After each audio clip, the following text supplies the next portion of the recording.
자, 구조역학 1 두 번째 강의를 시작하겠습니다. 우리가 구조역학에서 처음으로 배우게 될 단어는 힘과 모멘트입니다. 구조역학에서 가장 기본이 되는 단어이고, 그리고 이 단어에 대한, 용어에 대한 정의를 확실히 알고 있어야 구조역학을 배웠다고 할 수 있습니다. 그러면 힘과 모멘트는 어떻게 이루어져 있느냐 보게 되면, 먼저 힘 우리가 많이 쓰고 있잖아요. 힘이라는 단어를. 힘이라는 단어가 역학적으로 어떤 의미인지 정의를 하게 될 거고요. 그 다음에 힘은 우리가 역학에선 세 가지 요소로 이루어져 있다고 합니다. 그래서 이 세 가지 요소가 무엇인지, 힘의 3요소에 대해서 보고요. 그 다음에 힘의 합성, 힘이 여러 개가 있을 때 어떻게 그 힘을 계산하는지를 보게 될 것이고요. 그 다음에 합성이 있으면 분해가 있겠죠. 힘을 우리가 역학적으로 해서 계산을 할 거예요. 합성은 힘의 합이라고 보면 되고요. 힘의 분해는 마이너스 개념이라고 보시면 돼요. 그 다음에 세 번째, 마지막으로 힘의 평형은 말 그대로 여러 가지 힘이 평형 상태에 있다 라는 그런 의미예요. 그런 의미가 있고요. 자세한 거는 뒤에 가서 또 설명을 하겠습니다. 자, 힘을 봅시다. 자, 우리가 이 그림을 보면 힘이라는 것을 알 수가 있어요. 우리가 보통 많이 쓰죠. 그림에서 보면 사람은 당나귀를 끌어올려고 힘을 쓰고 있고, 당나귀는 이 힘에 끌려가지 않으려고 힘을 쓰고 있죠. 이 그림을 보면 우리가 힘이 무엇인지를 알 수가 있겠죠. 자, 이 그림을 봅시다. 두 학생이 있는데 두 학생을 보게 되면 무거운 돌, 그 다음에 가벼운 돌을 줄로 끄는데 무거운 돌을 끄는 학생이 더 힘이 드는 것처럼 보여요. 그래서 여기서 알 수 있는 것은 뭐냐면, 힘은 어떻게 보면 물체의 무게와 관련이 있는 것이구나 라는 것도 알 수가 있습니다. 자, 이 그림을 봅시다. 우리 힘에 대해서 한번 정의를 해봅시다. 물체의 용수철 저울이에요. 저울인데 물체의 질량이 1kg이에요. 그리고 얘를 손이 잡아다니는 방향으로 1m/s의 가속도를 가지고 움직이려면 우리가 1N의 힘이 필요하다고 가정을 해봅시다. 그러면 우리가 이걸 어떻게 정의를 할 수가 있냐면, 식으로 표현하게 되면 힘 F, force죠. 힘은 M, 물체의 질량이에요. A는 물체의 가속도. 이게 그 유명한 뉴턴의 제1법칙, 힘 가속도 법칙이에요. 힘은 물체가 무거울수록 많은 힘이 필요하고, 물체를 가속도 A, 빠르게 움직이려면 더 큰 힘이 필요하다라는 의미가 되겠죠. 우리가 이 구조역학에서는 힘의 단위를 뉴턴이라고 표현할게요. 뉴턴, N을 뉴턴이라고 표현하는데, 이 1뉴턴은 뭘 의미하느냐, 나와 있는 것처럼 0.1kg의 물체에 작용하는 지구의 중력이에요. 그러니까 0.1kg이라고 하면 우리가 무게를 나타내는데, 1N은 그 무게가 아니라 그 무게의 물체를 지구가 당기는 힘, 중력, 그래서 힘과 무게는 거의 일맥상통하지만 그 용어가 달라요. 같지는 않아요. 그래서 여기는 무게라고 표현했지만 여기는 중력, 이거는 지구가 당기는 힘이에요. 자, 여기 보면 지구가 당기는 힘이라고 했어요. 근데 지구가 아니라 우리가 달이나 화성에 가면 무게가 바뀌죠. 무게가 바뀌었죠. 중력이, 달의 중력과 화성의 중력이 다르기 때문에. 그래서 이 무게 0.1kg는 물체가 어디에 있느냐에 따라서 무게가 달라지지만 이 힘은 바뀌지 않아요. 힘은 바뀌지 않아요. 이 0.1kg의 물체를 달에 갖다 놔도 1N이고 그 다음에 화성에 갖다 놔도 1N이에요. 무게는 바뀌지만 그 물체가 가지고 있는 중력 방향의 힘, 우리가 뉴턴이라고 표현을 합니다.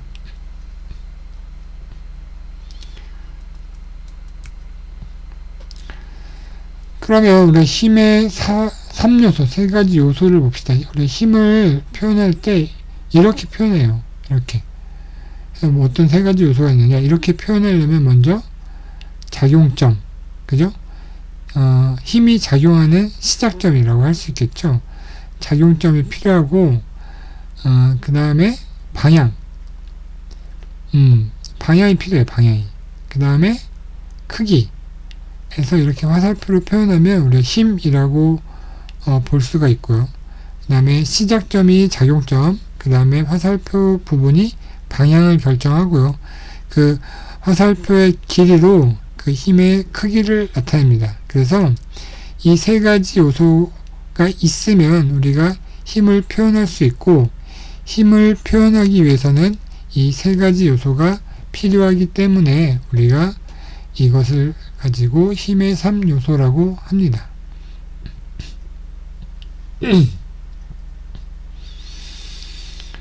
자, 그 다음에 우리가 처음에 이 단원의 제목이 힘과 모멘트였어요. 힘과 모멘트. 그러면 모멘트가 무엇인지 여러분들 잘 기억할 필요가 있습니다. 힘은 모멘트와 아주 근접한 관련이 있고요. 모멘트의 정의는 우리가 말로 힘 곱하기 거리를 우리가 모멘트라고 합니다. 힘 곱하기 거리. 그래서 모멘트를 영어로 m이라고 표현하고, 힘은 p, 거리는 r. 그런데 우리가 중요하게 알아야 될 부분은 모멘트를 계산할 때 힘은 뭐 앞에서 배웠듯이 화살표로 표현되면 그 크기를 쉽게 알 수가 있어요. 그런데 여러분들 중요하게 생각해야 될 게 거리.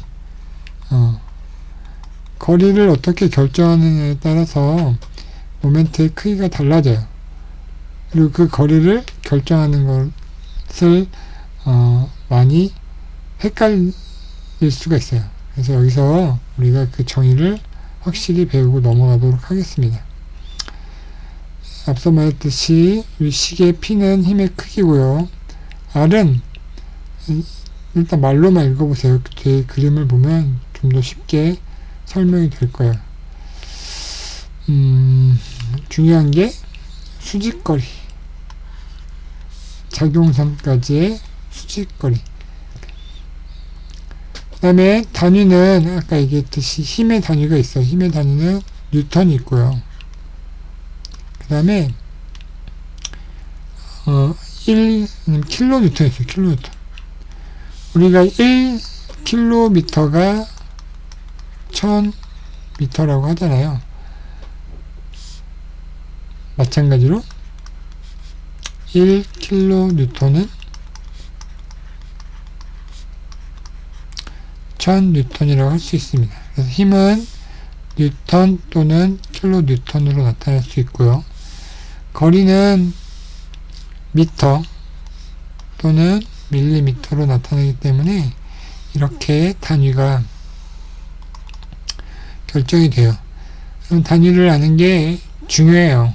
나중에 가면 또 설명할 기회가 있겠지만 단위를 정확히 알고 가는 게 중요해요. 그래서 모멘트는 힘 곱하기 거리이기 때문에 힘의 단위인 뉴턴 또는 킬로뉴턴 곱하기 거리의 단위인 미터 또는 밀리미터로 표현한다 라는 걸 알아두시면 됩니다. 그 다음에 우리 힘에는 앞서 얘기했 힘에는 방향이 있다고 그랬어요. 방향. 작용점이 같고 그 다음에 크기가 같아도 방향이 다르면 그 힘은 다른 힘이라고 이야기를 할 수가 있습니다. 모멘트를 구할 때 힘 곱하기 거리라고 했기 때문에 역시 모멘트도 방향이 있어요. 방향. 거리는 방향이 없죠. 모멘트는 방향이 있어요. 그래서 모멘트의 방향을 시계 방향일 경우에 플러스, 반시계 방향일 경우에 마이너스예요. 자, 모멘트를 간단히 설명하면 어떤 물체에 모멘트가 발생을 하게 되면 물체가 이렇게 회전을 해요.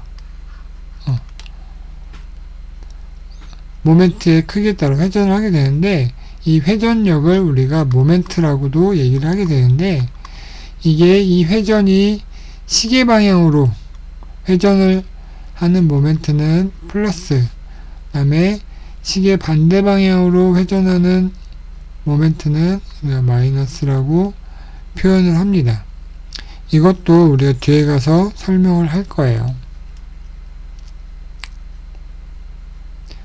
자, 우리가 이해를 봅시다. P라는 힘이 있고요. O라는 점이 있어요. 문제는 뭐냐면 이 P 때문에 발생하는 점 O의 모멘트를 구하여라. 그러니까 이게 작용점이에요. 작용점. 모멘트 작용점이라고 할 수 있죠. 이 P 때문에 여기에 모멘트가 작용한다는 거예요. 자, 모멘트는 힘 곱하기 거리라고 했죠. 힘은 여기 있고요. 거리는 여기 작용선이라고 하죠. 작용선과 모멘트 작용점 사이의 수직인 거리를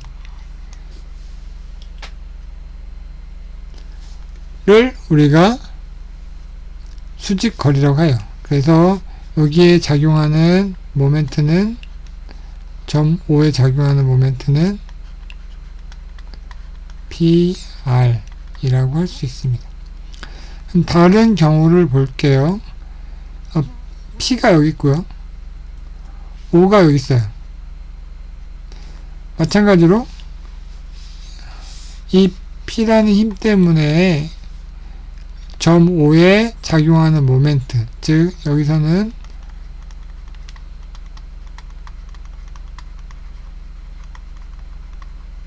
작용점이 5예요. 자, 여기서 그럼 힘은 구했는데 거리를 어떻게 구할까? 거리는 여기서처럼 작용선과 수직인 길이를 거리라고 했어요. 그래서 여기 보게 되면 이렇게 하게. 이 작용선 방향으로 점선을 그려요. 점선을 그리게 되면 이 점선과 작용선과 연장선과 그 다음에 작용점과의 거리, 수직 거리를 우리가 힘의 거리라고 해요. 그래서 여기도 모멘트의 크기는 M, P, R 이렇게 계산이 됩니다. 자, 중요한 건 모멘트 작용점과 힘의 작용선 있죠. 작용선이 수직으로 그었을 때 그 거리를 R이라고 하는데 우리가 첫 번째처럼 바로 그을 수 있는 반면에 두 번째처럼 바로 이을 수 없을 경우에는 힘의 작용선의 연장선을 그려요. 연장선 상의 직각인 점을 찾아서 우리가 그 거리를 구할 수 있다. 라는 게 포인트고요. 이걸 잘 봅시다. 그래서 M은 PR이다. 두 개다. 이건 뭐냐? 이거를 이제 연결해 볼게요. 그러니까 모멘트 작용점에서 그 힘의 작용점과 방향을 연결하면 이렇게 삼각형이 돼요. 그러면 요 삼각형의 넓이는 2분의 1 곱하기 PR이잖아요. 그죠? 삼각형 OAB의 넓이가 2분의 1 PR이니까 이 모멘트에 작용하는 모멘트 작용점에 작용하는 모멘트의 크기는 여기다 2를 곱해서 이기 때문에 이렇게 쓴 거예요. 마찬가지로 두 번째 그림도 이렇게 모멘트 작용점에서 여기 힘의 시작점, 그 다음에 힘의 끝점에 선을 그어서 삼각형을 만들었어요. 그러면 이 삼각형의 넓이는 밑변이 P죠. 높이가 R이죠. 삼각형의 넓이는 2분의 1 PR이고 모멘트의 크기가 PR이니까 여기다가 2를 곱한 게 모멘트가 된다는 이야기입니다.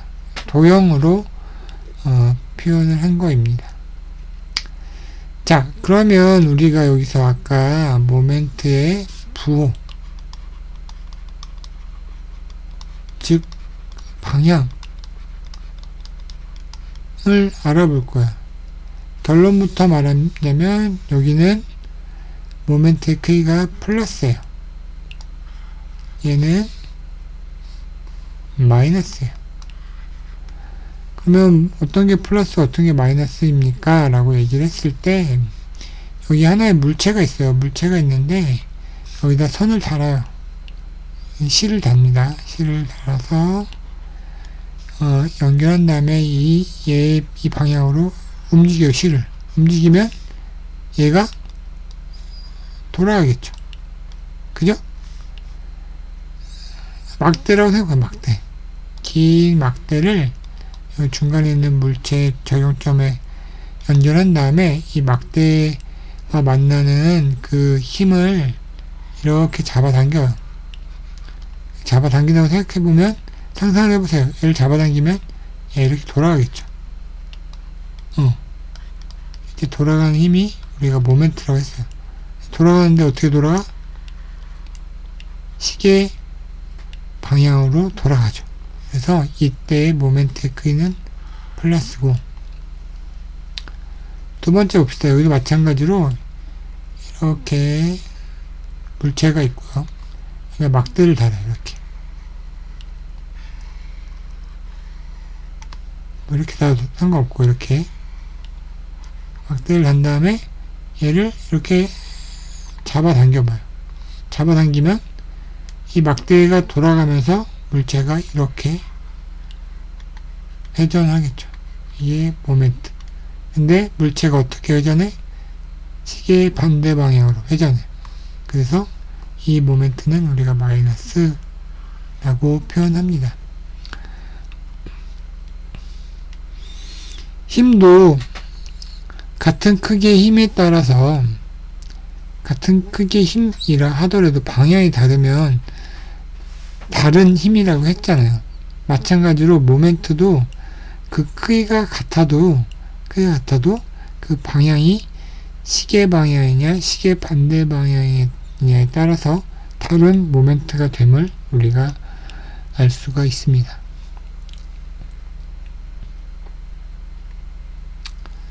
그러면 힘의 모멘트, 힘 때문에 발생하는 모멘트에 대해서 조금 알아봅시다. 보세요. 이 시소를 타면은 이게 움직이지 않고 평형을 이뤄요. 이 아이가 있으면 중력 때문에 아이의 몸무게만큼의 힘이 작용을 하겠죠. 마찬가지로 얘의 몸무게만큼의 힘이 작용을 할 거예요. 근데 여기서 모멘트가 작용하죠. 힘과 거리, 힘과 거리. 거리가 얘를 R이라고 하면 얘는 R이니까 이 R이에요. 자, 여기에 작용하는 모멘트의 크기가 같으니까 얘가 있는 거예요. 왜냐면 이 P1 때문에 이 작용점은 이렇게 돌아가려고 하고 P2 때문에 모멘트는 이렇게 돌아가려고 해요.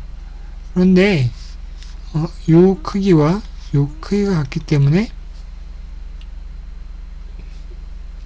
움직이지 않아요. 그러면 우리가 유추해 볼 수가 있어요.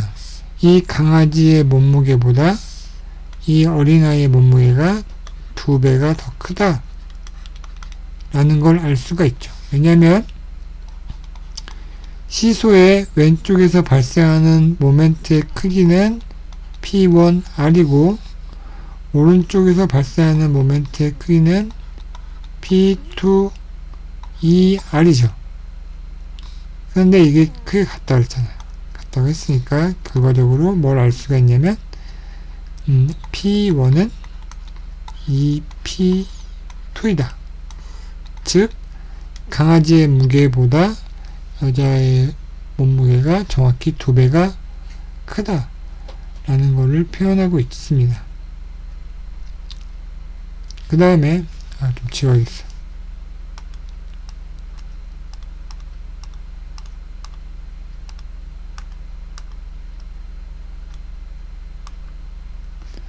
지워볼게요.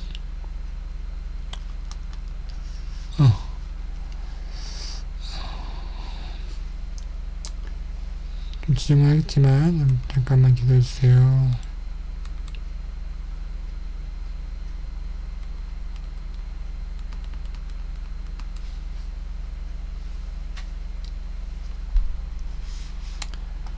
좀 지울게요. 잠깐만요. 이게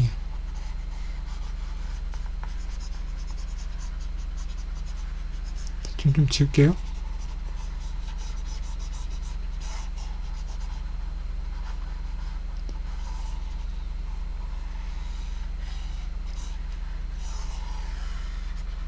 미안해요.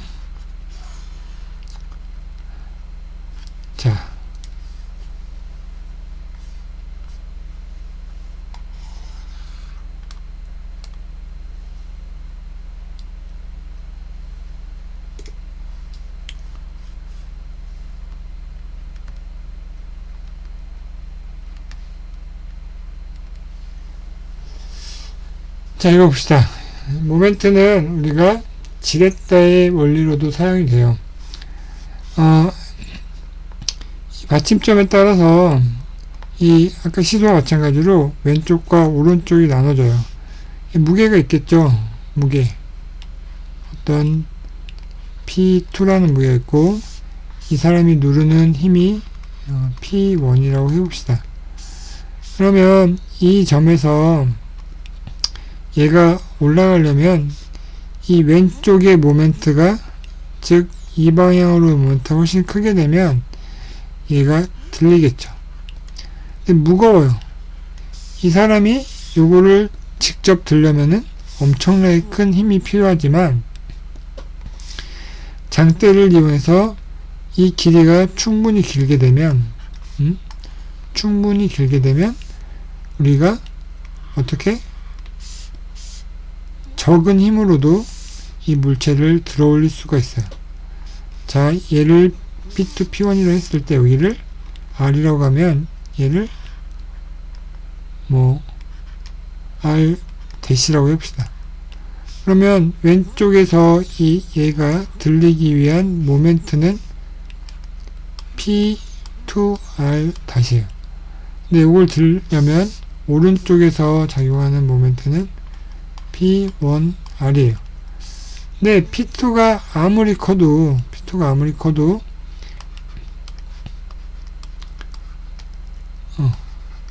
R이 엄청나게 크다면 결과적으로 모멘트가 이쪽이 클 수밖에 없어요. 그래서 적은 힘으로도 이 무게를 들 수가 있어요. 예전에 아리스토텔레스가 이런 말을 했어요. 자기한테 부러지지 않는 장대와 긴 나무 막대, 긴 장대인데 부러지지 않는 장대를 주면 지구도 들어 올릴 수 있다라고 얘기를 했어요.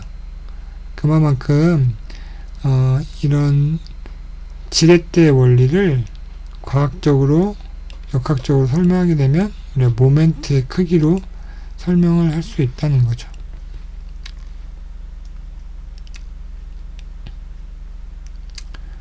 이건 앞에서 설명한 거고요. 그 다음에 이 헬스라고 있는 사람을 봅시다. 그러면 얘가 물체의 무게가 있죠. 물체의 무게가 아래로 있고 그 다음에 힘의 작용점은 여기 그죠?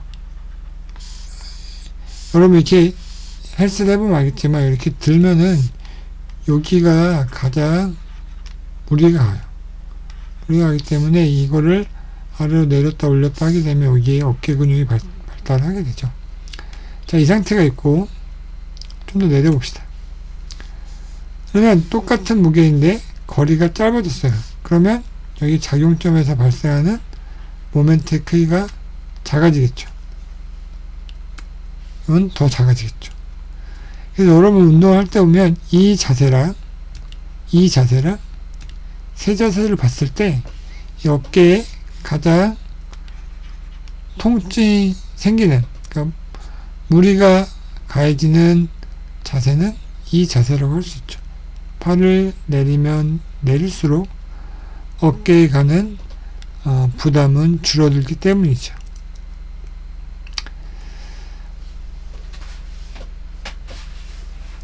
자, 그러면 우리가 직접 이 숫자를 이용해서 모멘트를 한번 구해봅시다.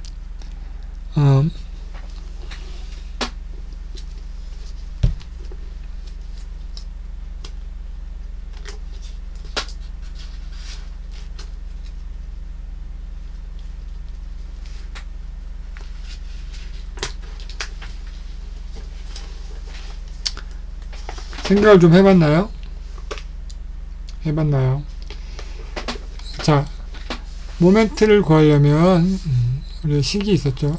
모멘트는 힘 곱하기 거리이다 라고 했어요. 문제에 나와 있는 힘은 3kN입니다. 빠졌는데 우리 각도가 지금 45도예요. 여기서 이게 모멘트의 작용점이죠. 여기서 발생하는 모멘트의 크기를 구하라고 했어요. 자, 그러면 얘 여기서 직각으로 손을 그어야 되는데 얘가 짧죠. 힘이 짧으니까 힘의 방향으로 이렇게 연장선을 긋고 여기서 직각이 되게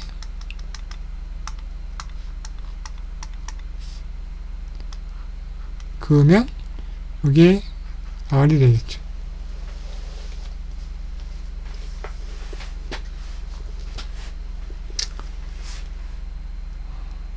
자, R의 크기가 얼마일까요? 삼각함수로도 풀 수가 있지만 여기 45도잖아요. 그래서 여기를 이렇게 직각으로 내리면 얘가 45도예요. 여기도 45도죠. 그럼 얘가 4m, 여기가 4m, 여기가 4m가 되겠죠. 그래서 R은 루트 피타고라스 정리하죠. 4의 제곱 플러스 4의 제곱 루트 32가 되겠네요.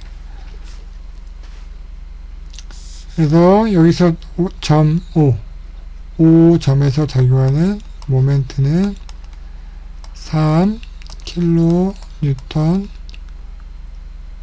곱하기 루트 32 미터. 이렇게 계산할 때는 단위를 적어주는 게 중요해요. 왜냐면 값의 단위를 표현해야 되니까. 그래서 이거는 3 루트 32 킬로 뉴턴 미터 이렇게 표현하면 됩니다. 물론 루트 32를 계산기로 계산해서 정확히 쓸 수도 있고요. 그렇게 써도 되고요. 이렇게만 써도 상관없습니다.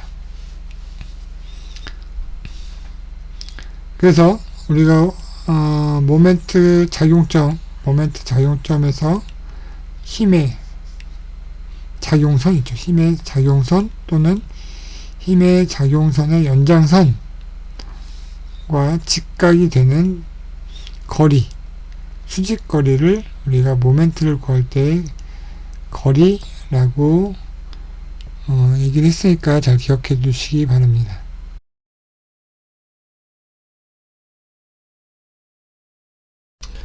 자, 여기까지 해서 1교시를 마치고 2교시를 좀 쉬었다가 시작하도록 하겠습니다.